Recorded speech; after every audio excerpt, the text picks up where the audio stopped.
My name's Sonny Lawlerstedt. I've lived here in the Atlanta area for my entire life.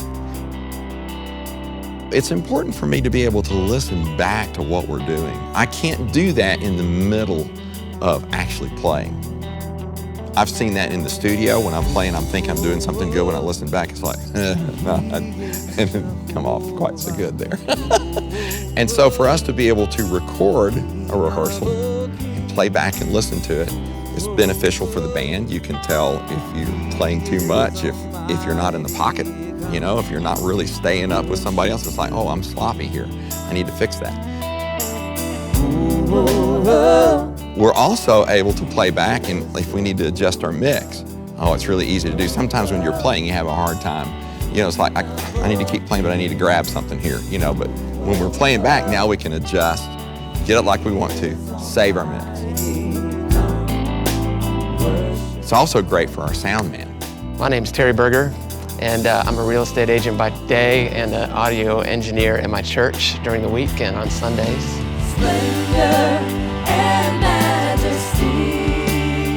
When the band goes home, I can stay for another 30, 40 hour, 2 hours, 3 hours, as much as I want, set levels, set effects, do all the stuff that I want to do without having to interrupt the band or take more time out of the rehearsal. Yes, they are, and yes, they evermore. I could certainly see smaller churches where maybe an instrumentalist can't be there on a Sunday and they have to have the drum track laid down.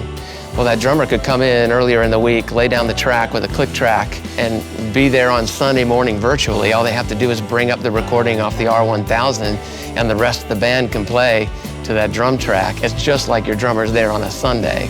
I think that would be beneficial for churches maybe that didn't have a lot of instrumentalists to choose from on a weekly basis, maybe smaller churches, etc. King of all kings. The other day, I was able to play back part of our service and listen to some of what our guys were doing. You can just see the guys, they start listening. It's like, what does that sound like? Oh, that's good. Oh, I need to change that a little bit. I need to change what I'm doing a little bit. Come, worship the King. The 1000 can be sometimes a better teacher than us trying to tell somebody. When you listen back to something, you're able to go, oh, that's not lying to me. That's exactly what I did.